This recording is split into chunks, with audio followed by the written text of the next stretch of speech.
Well, it's better. It's better than the crunch fest before the damn show where everyone's literally chewing in their mic. And it's just like, oh, Jared, you don't have to eat the chicken bone with the leg. And he's like, I only ate 2 carrots. Come on. Cold pizza is best pizza. No, no way, dude. As evidenced today for dinner, smoked pizza is the best pizza. That does sound like That good. was legit. I got pulled And I pork tell you what, downstairs. when you smoke and use the pineapples on there, for some reason I don't know what it is, but pineapple and smoke flavor go hand in hand. It's awesome. Amen. Tucanos would agree with you. They would. Tucanos would. Tucanos likes that pineapple. They'll give it a little slice. Delicious. Except for when those little fibers get in between your teeth. Oh, that's when pineapple's the worst. Anyways, welcome to the PARAcast. I'm your host, Tomas the Boss Hernandez, living life with a new holster. That smells delicious. We'll get in that in a second. Anyway, joining me tonight, his death was preceded by a natty light sale. It's Steve Koski. We found him under this astronomically large pile of cans. We don't know what happened. He showed up and it was like that. Cans. No. He hates cans. He hates the cans. Did the driving off the freeway overpass kill him? No. He still managed to drive off the overpass drunk and then managed to drink some more until his death. It's literally just can on top of can in there. Have you been drinking? It's like the officer next to him when it passed the breathalyzer. Anyways. It's like, sir, we can't have you by there. Author of Small Urban Game and Subsonic Ammo, it's Robert Wyatt. I am the quintessential expert of all things that need to be suppressed and shot in your backyard. Harvesting your neighbor's meat. Hey, you know that cat that's been hanging around your backyard tree? I got him for you, Bob. Fluffers! No! Oh, you keep these around for pets. That's like that old Cops episode where the cops show up and like the guy's crying. He's like, my poor dog, he's just got cancer. He's just got to die. And I just can't do it. And he's like, I'll walk back. I'll do it. He goes and he pops the dog. All of a sudden, like the dude's neighbor comes screaming out, you killed my dog! It's like the old Peter Sellers joke. Does your dog bite? No, this is not my dog. And his body camera captures more than things on duty. It's Officer Jared. Oh. I don't share those though. How many people have actually probably filmed themselves going to the bathroom with the body cameras? Like someone adjusts their holster, it fires on. I mean, all the time. It's like, hey, DA Gill, watch this. Good things ours luckily aren't that bad where you don't have it happen a lot. But I used a previous body camera where all it was you just slide it down versus pressing it twice. Uh-huh. But we had guys accidentally misfire that thing all the time. Because you just get out of your car and the seatbelt would turn it on. And then you just walk inside the building, you'd go pee, you'd wander around, and then all of a sudden you look down and you're like, oh, damn it. I'm so, like, it's all on-body storage, right? So it doesn't upload via the patrol car or anything like that? It's all on-body storage? Depends. Some of them actually upload to a cloud. Some of them you have to physically dock. It just depends on what model you have. Because as a union shop steward, the worst thing I would want is them to automatically download the thing. It's just like, I wasn't doing there. I was using the bathroom. You weren't using the bathroom, Ken. You went down to their basement and were participating in illegal gambling. What proof do you have? And then they'd roll the tape and me as the steward be like, can we have a caucus? And I was just like, anyone have a heart attack down there? Did you hear a call for help or something like that? You know. Love of God. That's the worst thing ever. Anyways, let's get into a couple things. One thing that's very serious is the ATF's clarification that everyone needs to head on over to, what are we looking at? ATF.gov/rules and regulations definitions frame or receiver summary. Anyway, the ATF is opening. It's already open right now. You can leave a comment. Go over there, leave a comment. But they're trying to change the definitions of receivers. And so this is becoming a pretty big ordeal Basically, they're really going after a few things. The thing that they obviously want is they want AR-15 upper receivers to become What? firearms. No Huh. kidding. Yeah, they want it. Well, basically, they The want upper it and the lower now. the upper and the They lower. want to serialize both of them, yeah. But they're not. The uppers aren't even serialized. Well, how would That's you what SBR they want. something then? You could pay 2 tax stamps, or maybe you just serialize the upper. But anyway, it's not set in stone, so you can go over there and you can leave a comment on the site, and of course, get out there and do that. But yeah, they're basically trying to serialize uppers. Well, here's the crux of it. Again? Could you give us what we Go to searched for? atf.gov and then /rules and regulations. Search that and it should pop up. You can also search Mr. Guns and Gear's video. He has all the links that are in the show notes of, I think, his third to most recent video. He has all the links in there. I'll post it up on the Facebook page as well. I've got it on. I put it on the Telegram page, but I'll post it on the Facebook just so people can go there and leave a comment. So and just remember, when you're leaving a comment, be professional. Only say negative things about their dogs and what you're gonna do to their dogs before they can do them to your dogs. So I left a comment. The nice thing about the comment section is it does allow you to leave attachments. So if you have any evidence or something like that you would like to attach it to support your argument, you can put it in there. But basically what's happened is they've tried to sue a bunch of manufacturers for making firearms. But the problem is that the definition of a lower receiver or a receiver does not actually meet the criteria of what an AR-15 lower receiver is. Because a receiver should have basically the ability to attach the barrel and the main firing mechanism, which would set it off. So if you think about like a Glock, you could fire a Glock without the frame. And an AR-15, if you jerry-rigged it, the main action that's actually firing the bullet is the upper receiver. And so the ATF wants to, they want to classify the upper receivers as a firearm, but they're not going to get rid of the lower. Declassify the lowers? No, God, no. They want serial numbers on everything. Everything, because what they're really pissed off about is 80% lowers. The main crux of this is about 80% lowers. So there's a couple other things that are popping in here about 80% lowers. One of the things about 80% lowers, they're now calling them PMF, personal firearms. Personally manufactured firearms. Yep. And so what they're going to let you do now is they want to have it so after you make that firearm, you have 7 days to get it serialized. And where do you get it serialized? They're also changing the definition of the word gunsmith. They want to federally license gunsmiths to serialize and catalog firearms.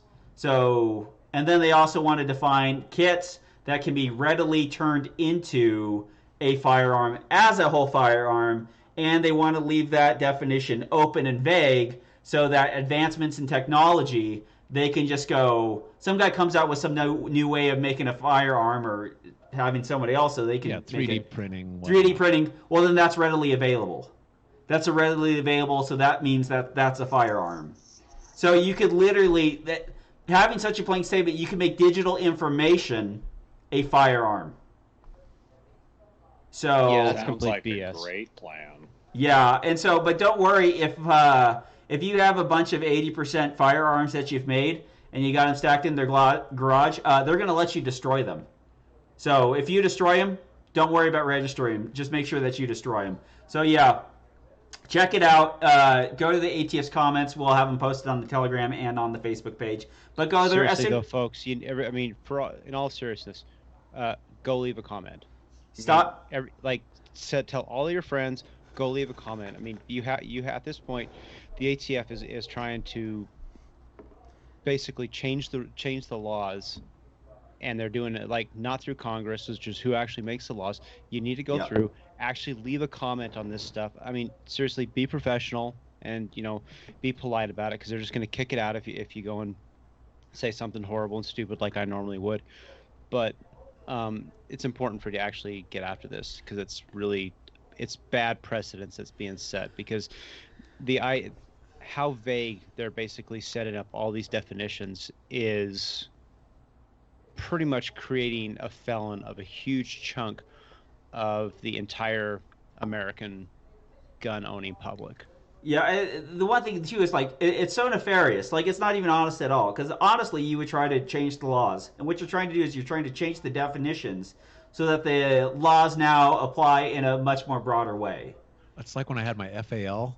I think I may have, I don't know if I was a felon, but I think when the gun was sold to me, it had too many. It didn't have enough U.S. manufactured parts on it. Yeah. And so at one point I bought a different, like a U.S. made stock, because I'm like, I think I don't have 14 or whatever it is, the magic number. I was like, shit, I bought it like that. I was like, yeah, it's just funny because like Steve's like, I need to comply, and I'm like, there's no way I'm complying with any of this.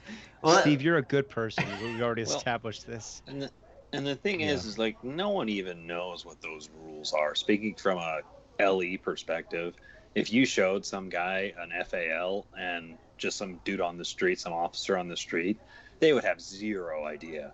No, it's the federal prosecutors that are the only ones that. Yeah, no kidding, right? Yeah. And not even them. Most of them don't even know. Like most of the ATF agents around here, I know most of them, and none of them even care about any of that stuff. It's all a joke, and it's all the whole thing is if you do something bad with that, they'll 100% try to hit you with everything they can. Yeah. But if you don't draw any attention to yourself, in theory, you're safe. Right. Yeah. Well, I would like to be safe with the YouTube video of me drawing attention to the product that I bought legally and owned legally and was legal at the time I purchased it. It's just getting crazy. Anyway, talking about things that probably will never become illegal, cowhide. So I after two and a half months. AOC has her way. Your holster farts too much. My Green New Deal holster. She's come to take it out of my hands. I received my Falco A110 Harrier today in the DHL mail, which made it all the way from Slovenia to my hands from DHL from Wednesday. But this has taken since that right there March is what 7th. we call a quality shipping company. Yeah, no kidding. The good thing, so it basically took since the beginning of March to today, which is May 23rd, to receive it. So it is for my HK45. It is an inside the waistband appendix holster with a magazine pouch, and which was nice that Falco lets you do, is it gives you a lot of custom options. So I put a thin line of suede inside to kind of protect the finish, and then I thought since I was fancy, I would put my initials. So there's TBHN, Thomas the Boss Hernandez. I got THN on the back. Let me put it right boss? there. No. You put Squib Hernandez? And then on the front I put HK45. Let me see which key. Oh, cool. In case you forgot. In case, well, you grab it. What if I have 10 of these things in the future, Jared? I gotta think ahead. But basically, yeah, it came out to be $91 with free shipping, and I just had to wait. To church? I just got it today, like an hour ago. I sent Jared, so DHL shipped it. And so, like, the one thing I was worried about is, like, this steel clip, because we've all gotten holsters that have the steel clip, and if you apply too much pressure to them, they bend or they move. I don't know what they're using there at Falco, but it is like rough and tough in there. It's a pretty durable piece of steel, and then they use the same steel in the actual guard. Oh, to keep it open. That's open. So it is, I mean... All right, put it on. Stand up. Let us look at your junk. Is it the most concealable holster? This is a family-friendly podcast. Don't do it. It's not the most concealable holster for one reason, and that's because... It's not the most concealable gun. Exactly. So I have to... But you take that, you take this... 1 to 10, it's a 45. How boomer does this make him look? Well, listen... The only issue is it's a little tight there. It's a Euro boomer, but still. Yeah, but it is. Listen, I was sitting there and I was like, look, I'm not going to really conceal carry this firearm, but it's like it's a gun I really like, and I was like, I want to have like a kind of special holster for it. That's cool. And so I couldn't find really any decent reviews of like Falco. It talks about their build quality from guys who actually knew what they were talking about, but they're great. True to your nature. They're you added a mag pouch to it. I got you. Listen. I mean, you got Nelson has more mag pouches than most people have used sheets of toilet paper. I'm not saying rolls of toilet paper. I'm saying individual sheets. Individual sheets.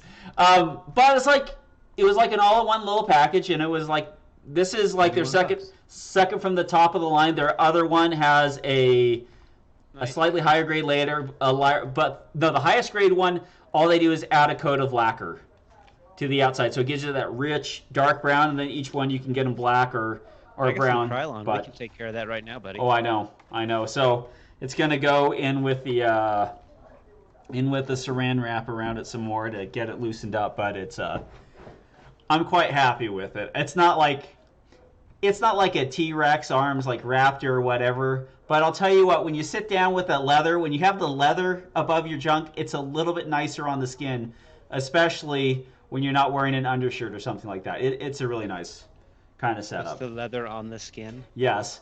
And I was like, I got that, and then I watched Die Hard 1 and Die Hard 3 yesterday, and I was like, damn it, I need to get a shoulder rig. It's like, I need to pay $165, and not some vertical shoulder rig. I want that horizontal stuff right there. I mean, I'm because curious the about this, thread Tommy. is not long enough. Yeah.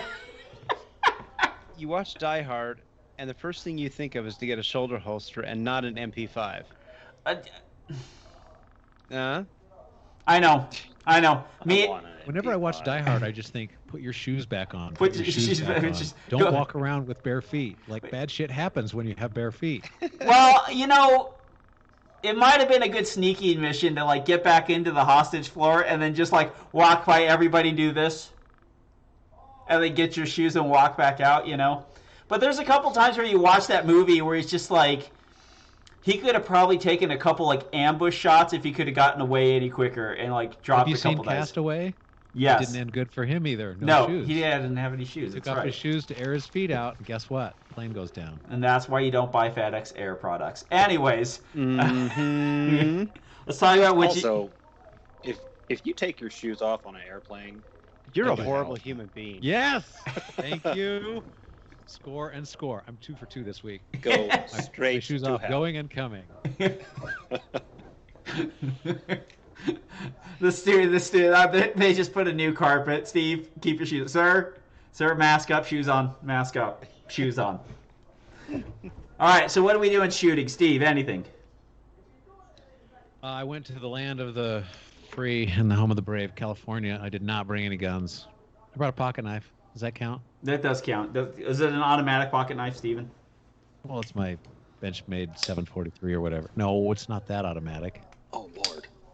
Jeez. That's why I opened my Falco box with my... Are we doing this? That's an assault knife.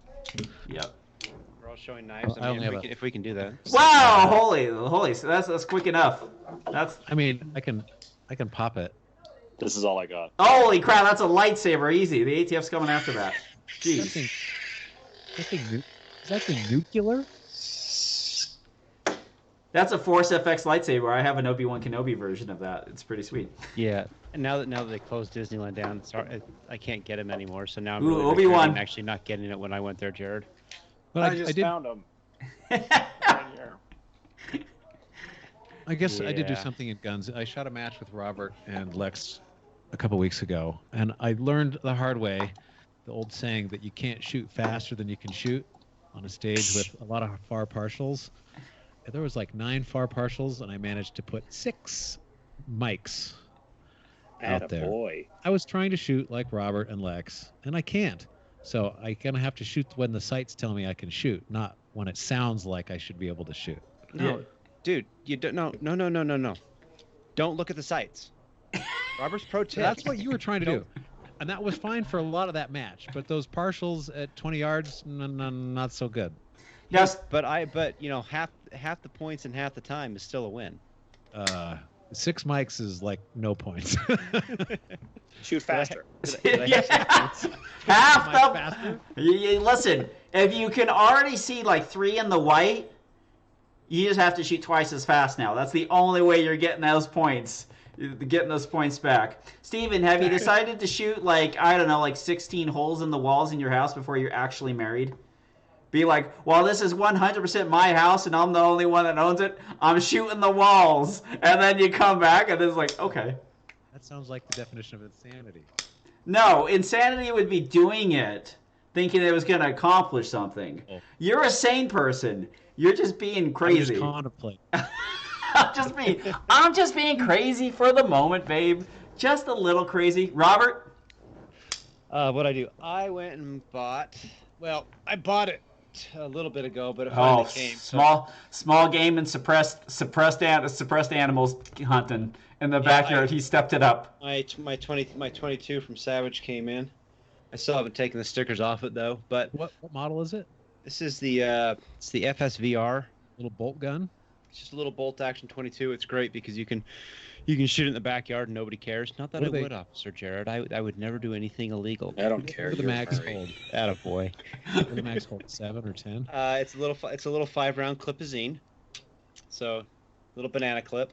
You can buy. Wait, put that back up to the screen again. I barely looked at that. It's just a little baby guy. That's the cutest little mag. The size of the thumbnail. That's like like one of those like 1/20th scale Barrett magazines that you see on like those. But I didn't have. So I put my suppressor on it, and I went out to a lawfully produced range, and I tested it. Walmart parking lot, everybody. No, that would require me driving down the street. Bob's cat's dead, though. Unrelated. I actually ordered a scope, but I didn't have one, so I just took one off of one of my ARs and I threw it on there. Look at the height on that thing. It's like impossible. So you're like, you've heard of cheek weld. Now we got like, chin weld. There we go. Open. You're like, ah. Just create your own elevation. Yeah, you got like different size rags that you're like a little higher. Yeah. So it's got the Accu trigger. Is the trigger brake real nice? It's a nice clean trigger. It's a right hand bolt, which funny enough, being left-handed, you'd think I'd want a left-hand bolt, but I've spent so much time with right-hand bolts, it's hard for me to use it. I had a left-hand bolt, and I just really quickly realized I hated it. You're completely assimilated. Yeah, and so probably could use right-handed scissors too. Every once in a while, but I can't run with them. But no, it's fun. When I was, let's see here, sit this down. A couple years ago, we went up to Amtech. They had this it was a demo days, and Adam Reiser, somebody had threaded a little. It was a Cricket or one of the Savage versions of it, and they had the little 22 quiets. And they're like, here, go shoot it. And so they use their little 22 suppressor. That is the quietest thing in the entire world. All you hear is like the click of the hammer hitting the bullet, and you're like, this is the coolest thing ever. Yeah. They're the best. Oh, it's insanely fun. And so I was just like, I gotta get one of those someday. Because there's not even a sonic crack, right? Because you're keeping it under. They're so slow, and it's awesome. And so you go shoot them, and you have a great time doing it. And so I picked up, it hasn't gotten here yet, but I picked up it was a little Vortex Crossfire 22. It's a 2-7 scope with much smaller scope rings. And so hopefully that'll kind of lower that down a little bit. But man, 22s are fun to begin with. A suppressed 22 is really fun. And a 22 that the only thing you hear is like the trigger going off, or the actual firing pin going off. That's even better. It's the most fun in the entire world. With magnification. You can spend so much time. Yeah, and you can spend so much time in the backyard, and nobody's ever going to care. It's the greatest time, in theory. I mean, there's pellet guns that are louder than that. I can actually confirm that my Daisy Red Ryder BB gun is louder than this thing. Your staple gun is louder than a truly subsonic suppressed 22 with no action movement. They're by far the funnest thing you can get. You've seen the videos where people are shooting the suppressed 22s, and then they open a can of Diet Coke, and they're like, "Which is louder?" opening a Sprite or your 22. Well, that reminds me. I'm trying to remember who made that suppressed 45 caliber Century Killer back in World War II. So it was a bolt action 45 ACP caliber rifle that took a 7-round 1911 magazine, and it was just like, I don't know. Wouldn't the bullet stop before it got out of the 32 inch? It was like a very short barrel, but it was like one of those 4-inch barrel. Here's your bullet velocity. You remember those? You remember those Mac 10 suppressors? Remember back in the day, those thick old MAC-10 suppressors? That's what the front end of the gun looks like, is one of those MAC-10 suppressors. But, like, yeah, you think, like, if it had enough barrel, it might be close to point of impact at 100 yards. Because, 45 don't want to do that. But, a Sentry... What's fun is, like, sniper rifles are cool, and then you look into, like, that Cold War era of, like, Sentry killers. Like, it's like, what's this for? Well, you can't suppress a rifle. It's not 2005 yet. Yeah, here's the specially made Sentry killer. It's like 100 yards and in. It's better than a knife. Go forth. Well, HK when they made that 45 all those years ago, didn't they make that thing so you could actually lock the slide so the gun would fire, but the slide wouldn't cycle? The original Mark 23 prototype had a slide lock, so the slide would not reciprocate. And then, yeah.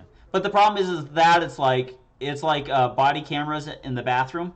Is like you would eventually bump that and you would tap and try to tap rack that thing until like there's no end, and then it's just like, listen, when you're plugging two guys with a 45, people are pretty much going to know that you're there and you mean harm. So go ahead and keep pulling the trigger.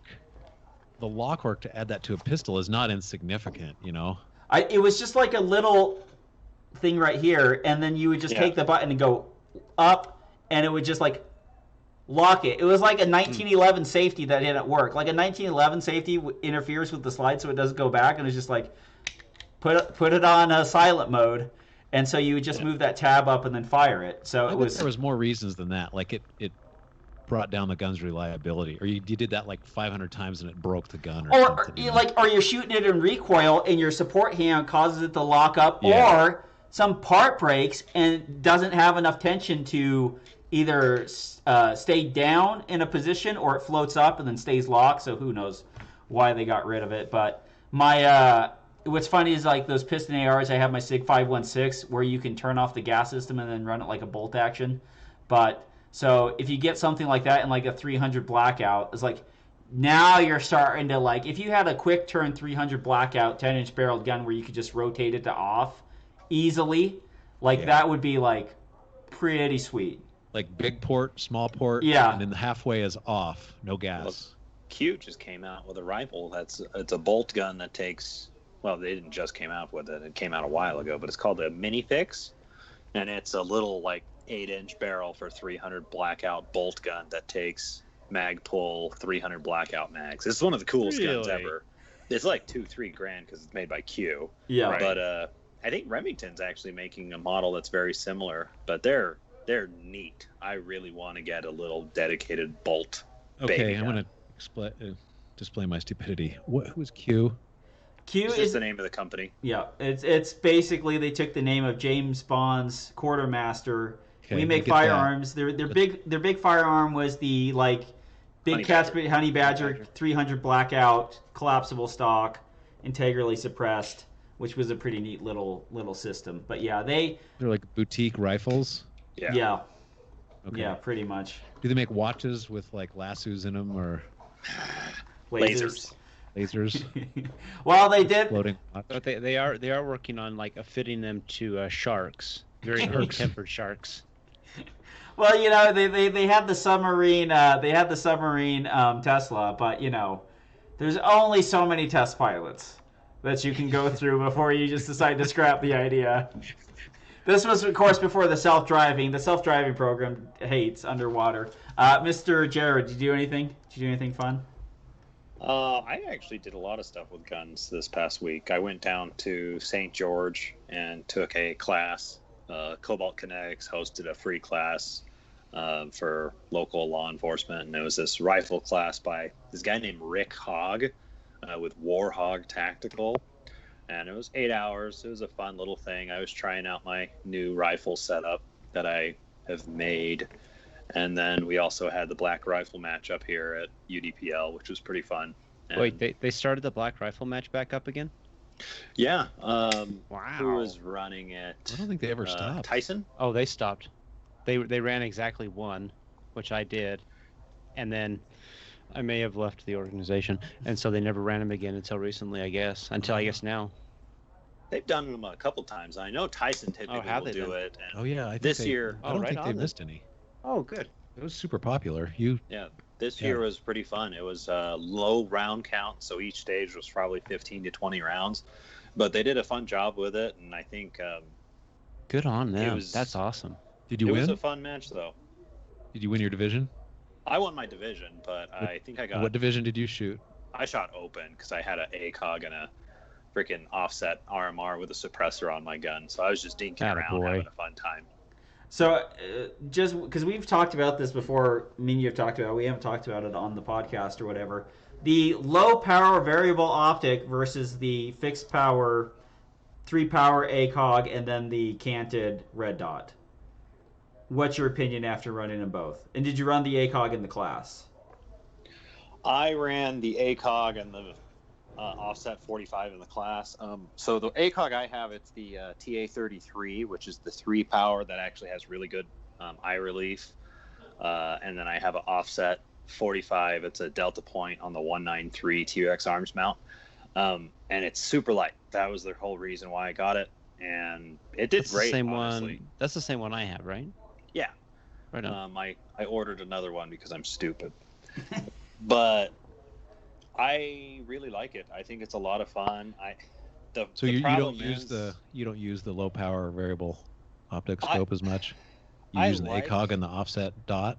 I like low power variable optics, but the problem is they're so heavy. Damn heavy, and they're just so don't worry, beefy. Don't worry, Jared. They're coming out with a 1 to 10. Here's a 1 to 10 you can put on it. Yeah, throw your light on the front of that gun and it can. No, I've been playing with the Razor 1 to 10X, and I mean it's a great optic and it's fantastic, but you're slowly making your rifle 12 pounds. Yeah, it's like 30 ounces with the mount, versus this little ACOG bundle I have. I think it's the ACOG, the TA33 is like 11 ounces, and the Delta Point's like 5, and that's with the mount. So the whole package together with a 3x optic and a 1 is 15 ounces. Half of the LPVO. Huh? Well, and the one thing is, like, with the fixed magnification optic, especially it's like 3 or 4 power, it's like you actually can hit like a man-sized target out there pretty damn far, 600-700 yards, especially with the ballistics drop. It's like well, and especially with actual nice, because the ACOG glass is actually really clear, really good, so you can see it. You can see way out there. And actually, at the UDPL, the Black Rifle match, we used the back 40, and there were 4 targets back there at 100, 200, 300, and 400 yards. And I think I shot 6 total shots, and I hit the 400-yard target on my first shot, and that was with a 3-power optic. So, I mean, it'll do the job great. It just depends on what you want it for, and this is my kind of if I were to only have one gun, I'd probably snag that. Sweet. It's a lot of fun, though. Did the department get you that ACOG, or is that something you saved up for a month for? It costs $650. Oh, that's not too bad. No, if you find them on the used market, the ACOGs aren't bad at all. I actually sold a bunch of other I've been selling all sorts of tactical gear that I've been finding in my basement, and I've just been using that to buy new stuff. What's interesting is the one thing I wish would be brought back into the market, and I'd snag one up, is the Loophole Hammer, the HAMR, which was basically their answer to the ACOG. It was their answer for the ACOG, but it had a built-in mount and shield casing for the Delta Point.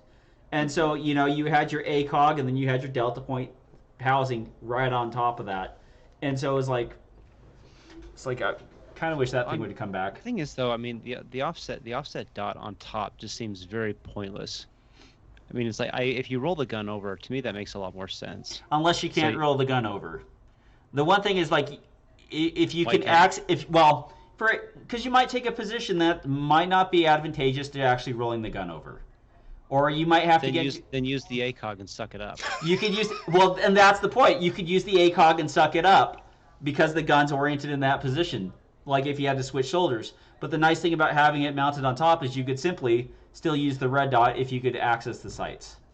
I guess from my perspective, it's just I'd rather be able to roll the gun over and have the dot closer to the bore then so dang far off of it. Well, like we would always talk about making that argument, and then we started mounting red dots 2 inches above it with these the ScalarWorks mounts and everything like that would have them higher up. It's like instead of going from like another 3/4 of an inch higher, we decided that we were going to just lift our eye 1/4 of an inch higher than it was to begin with.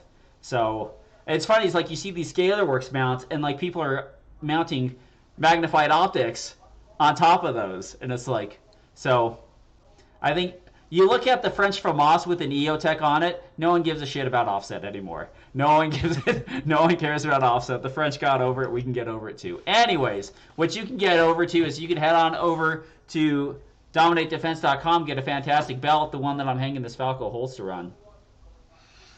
Good thing that Smells so thing's good. rigid, because I mean you're gonna need all the support of that big 45. Well, the 45 with 20 rounds of ammunition, all hanging off of a single belt clip.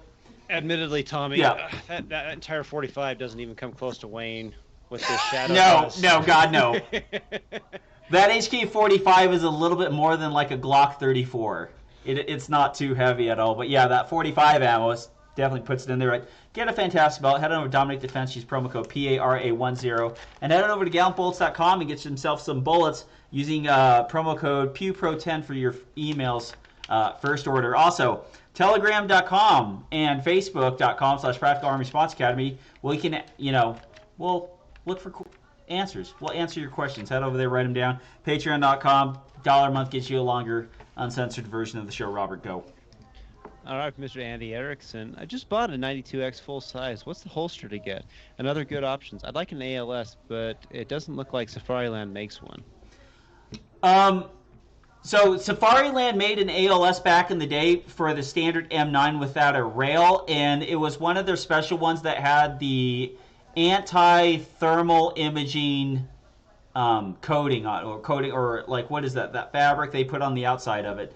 Doubtful it fit a 92X. There is a holster if you're a fan of the SLS. Robert's going to talk to you about the Ghost. I'll be right back. I got to grab a holster. Yeah, so if you go to, you can get the Ghost International. I've used that, and it works exceptionally well. The only downside of it is when it's in the holster, it's got a little bit of a wobble, and some people don't like that wobble. They want to be able just to hit the back strap and pull the gun out. I've never had a problem with it. Kenny Terry, he's not a fan of that, and so that was sort of an issue to him. The other company you could take a look at would be Comptac. Comptac makes a really good holster, and the beauty of that is if you have the Rodeo, and I know you just got the straight 92X, but if you got the Rodeo with those raised sights, the Comptac actually supports that. Yeah, and the Comptac, so the one thing you're looking for in a 92X is any holster that fits an M9A1 or Beretta Vertec pattern will fit a 92X with the rail, because essentially they're the same gun. This is a Safariland 7 Series SLS for a Beretta. You used to be able to find these on Holster Ops when Holster Ops was still available. The one thing with Safariland's Holster Finder, it's a pain in the ass. They will make a holster that will fit your gun. The problem is that they'll have the holster you're looking for listed under Beretta Vertec or Beretta 96 Vertec, which is a 40 cal. So once you just got to look through all the options on Beretta's Holster Finder of a Vertec or M9A1, but not a 92A1 and not a Brigadier or something like this. But this holster, generally if it fits a rail on a Beretta, it'll fit a Brigadier and all your other models. But it looks like two holsters, honestly. It's enough material for it to beast of a holster. To be two holsters. Yep. But impervious, like you buy this for life. It's like a Moen faucet. Buy it for looks, buy it for life. From Alex Mansfield, what holster hanger do you guys use and why? I've been having some issues with mine and need recommendations. Koski? You know I would never use a holster hanger. He's like offended. It's too far. I can't believe you even asked me that, Tom. Well, if you roll up his arm, he's got that tattoo, IDPA for life. Well, and the other thing too is like, it worked for Bob Vogel, but like the one thing that's cool about buying a holster and using the holster attachment that's in the box is you get to use the holster attachment in the box, and it like works pretty well with the holsters. So all my favorite holsters are wrapped holsters, so the belt mount is part of the holster. Yeah. I haven't graduated to the new detachable ones yet. Robert? I like the Boss holsters. I mean, the hangers anyway. I think they're great. I've used them on tons of guns. Do you have to do any mods? I've heard of people drilling more holes or doing anything to them. You just pull them out of the box and use it? All the guns that I've ever had, all the guns that I've ever had holsters for, I bought them with the hole pattern that supported the Boss mount. Got it. And so the only other mounts out there that I say take a look at honestly would be, I mean, some of the proprietary stuff, whether it's from Comtac or Ghost International, but the Safariland, what is it? It's not ELS. What is it? UBL. UBL. Yeah. So their hanger system works really ELS well. and all that, yeah. And the beauty of them is that if you have multiple guns, their attachment system is such that you can just basically unbolt it and put the new one on. You're off to the races. You don't have to go and change anything out. That's honestly really cool. Hey, Jared, what holster hanger do you use on duty? I use the Safariland stuff because it's cheap, it works, Does it have a hanger? It does. It's your about duty, a 2-inch. your duty gear does it have? It's about a 2-inch drop. Really? On duty? Mm-hmm. Yeah, I like a little bit of a drop. I use the Safariland QLS system mounted on the Safariland UBL, which is a little bit of a drop. They have a couple different types. They have one that's straight on the belt, and they have one that's a little bit of a drop, and one that's this huge drop, and I use the medium. For competition rig, I actually use the Boss hangers as well, just like what Robert was saying. I really like, there's a local guy around here whose name's Justin Litton, and he makes custom holsters, Litton custom holsters, and he uses the Boss hangers, and he does an awesome job, and his holsters are by far my favorite. But for work and the Safariland stuff is just so cheap, and it's everywhere, and they're super easy to get. Yeah, dude, if you're right-handed, Safariland and you being right-handed, the world is your oyster. If you're left-handed, you're a little bit hosed, but fortunately, the majority of the world's right-handed, so it's not really an issue. But eBay has Safariland stuff up the wazoo, and you can save a small fortune buying it from there. Oh yeah.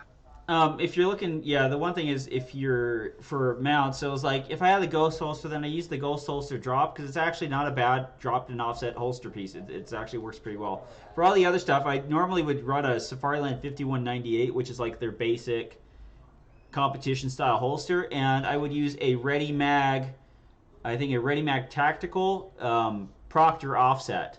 So it's a offset designed by Frank Proctor. It kind of resembles sort of like the old Blade Tech kind of offsets, except for it's much more rigid, and it really cants the gun into your body. And you look at it, you go like, that's going to cant it real far in. But by the time the gun actually rests on your thigh, it does kind of press into your thigh, but when it rests in your thigh, it sits the holster kind of in a perfect position. And so it's like 15 bucks. It pushes the barrel into your thigh and the grip out.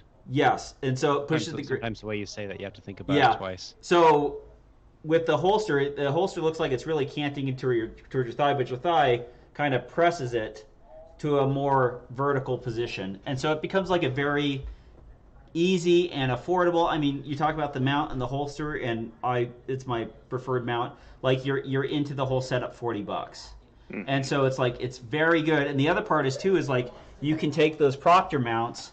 And then, like, if you want to run this on a Proctor mount, like any of Safariland's patterns or Blade Tech's patterns, you can literally just take it and mount it to that holster and be off to the races. So it's fantastic if you just have a concealment ALS and, like, you want to go to a 3-gun match, but you don't have, like, an ELS setup. You just pop that mount on your gun, and now you have a locking holster that's dropped in offset. Yep. So... All right, from Dave Blanton, the Humble Marksman. Go visit his YouTube channel. He's not that humble. HumbleMarksman.com. It's kind of a two-parter. He says, is USPSA going to survive 2021? And what is your bet on how long it takes USPSA to get past the presidential disgrace case? And do you think Foley will lawyer up like Cowden and prod them into accepting him for the rest of the term? Oh, jeez. Well... Yeah, I've been notoriously awful at guessing anything when it comes to elections, but I feel pretty confident and say Foley's going down. Well, yeah, and he's going to sue. Disgrace case. Oh, it's a SwearGate.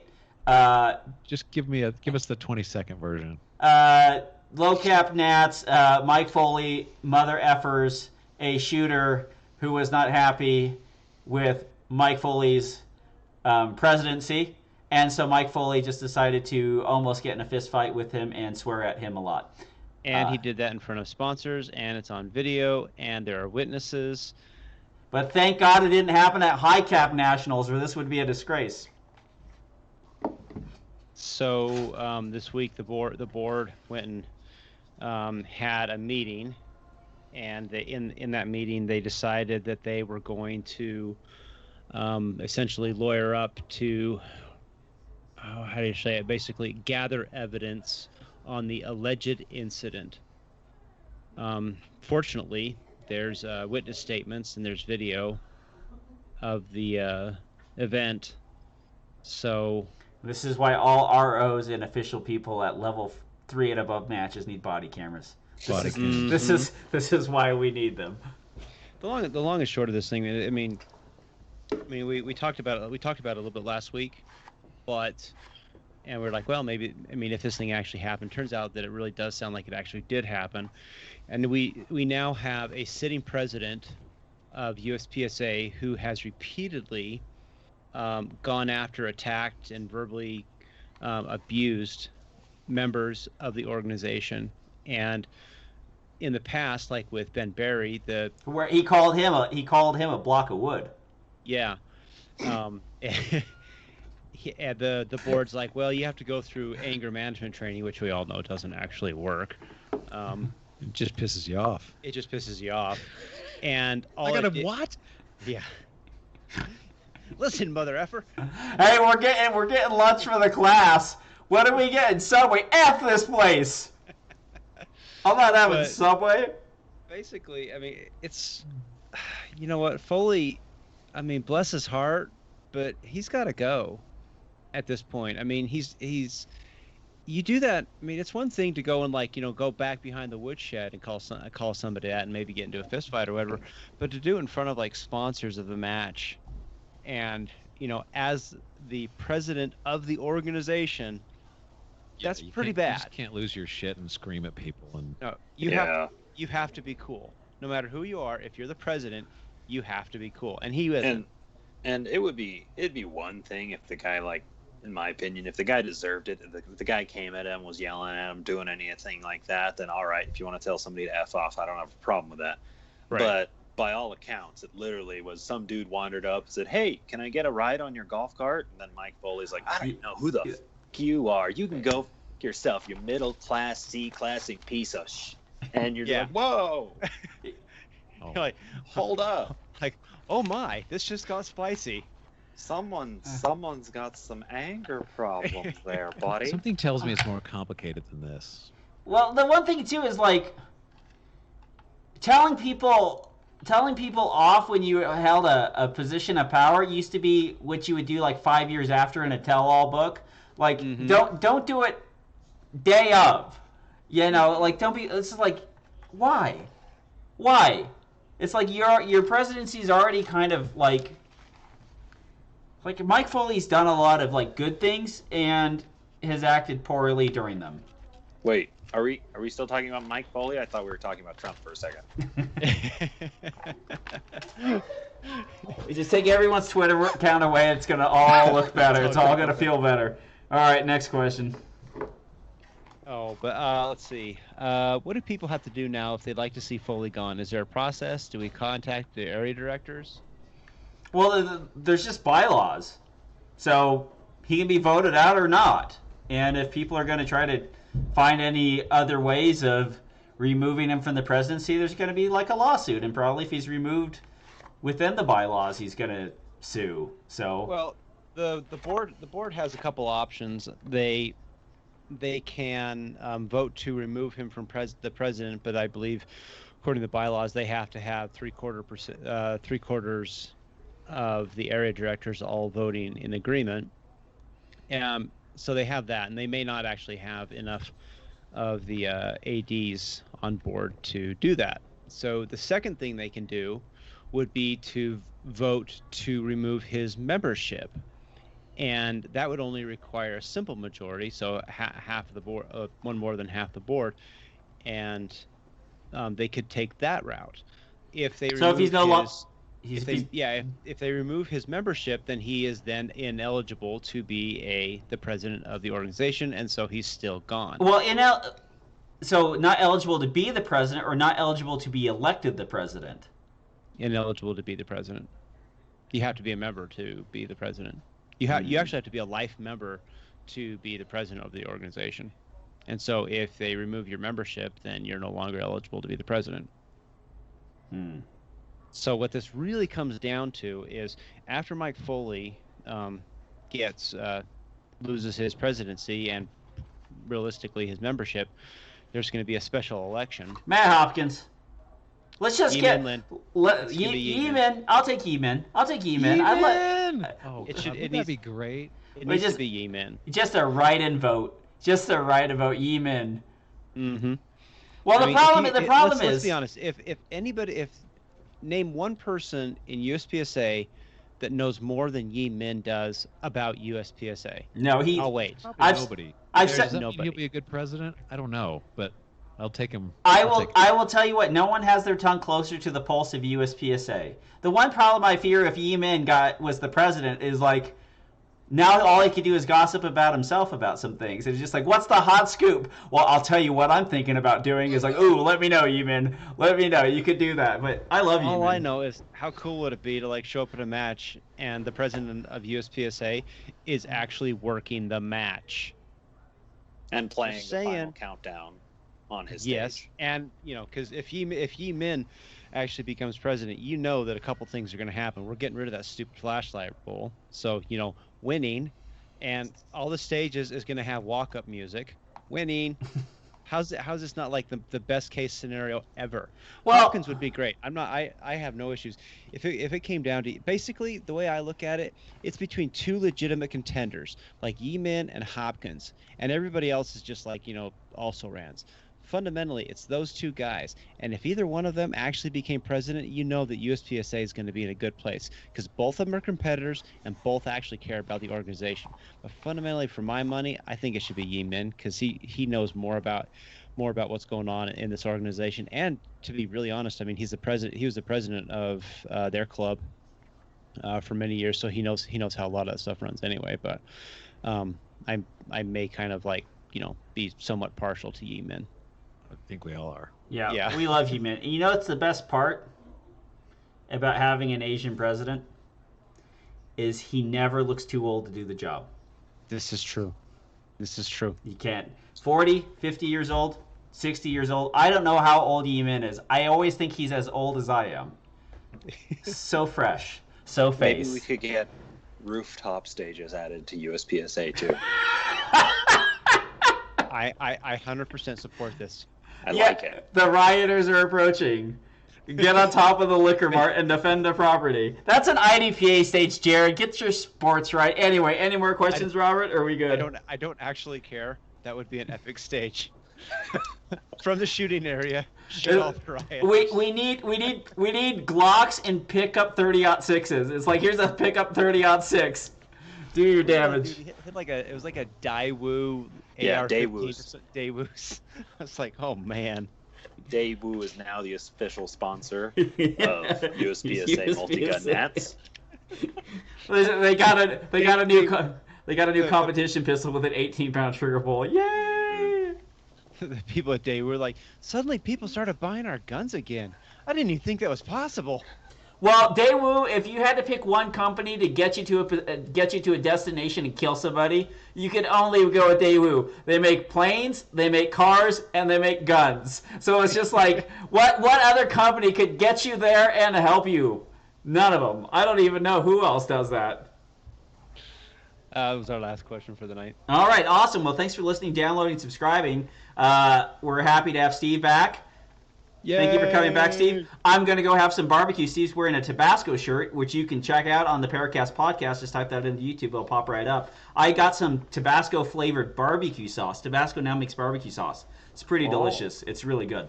It's just a hint of Tabasco. It's not like you poured it in. Can't you perfect. just pour Tabasco No, because on barbecue sauce? Because I pour. Actually, he's got a point there. I pour too Tommy. much. I mean, I pour too much. It's just like Can you really pour too much though? Tabasco? Yeah. You can't overpower the flavor that you were trying to enhance. That's the downside really of Tabasco. taste it. It's Vinegar and Tabasco peppers are not what we would call subtle flavors. They're not. They don't help. They That's take why you over. use Frank's hot sauce. Frank's sauce is legit. Frank's is pretty good. The one Frank's problem. hot sauce, barbecue, a little bit of honey, Yeah. delicious. And the Tabasco Sriracha is pretty damn good too. Yeah. Actually, Jared, if you like the Frank's hot sauce, who's it? Sweet Baby Ray's has a buffalo sauce. That stuff is like right up there in terms of being as good. It's really tasty. This is the best. This is the best outro we've ever done. Normally I do Sweet Baby Ray's Hot sauces. with Frank's and then some honey, and you Ooh. glaze that on the chicken after it's finished cooking in the last 5 minutes. 10 out of 10 right there. Really? The best pepper sauce, like I really like Tabasco, and one thing is Tabasco has like a bunch of different like flavors. Like the jalapeno Tabasco is fantastic, but just the red sauce, if you're looking for it, is Crystal. I don't know if you guys have ever had Crystal. Crystal red pepper sauce is fantastic. It's great. It's great stuff. Anyways, all the sponsor stuff, you know what to do. Anyway, for Steve Koski, Robert Wyatt, and Officer Jared, I'm Tom Nelson, bidding you peace, love, and soul as we depart into the open waters of the Sea of Life on a little tugboat we like to call the PARAcast. Hasta la vista, baby. Good night, everybody. Toot toot. Look at that thick leather. Oh, That's what she Lord. said. It's thick. It's thick. With 2 C's. Too many C's.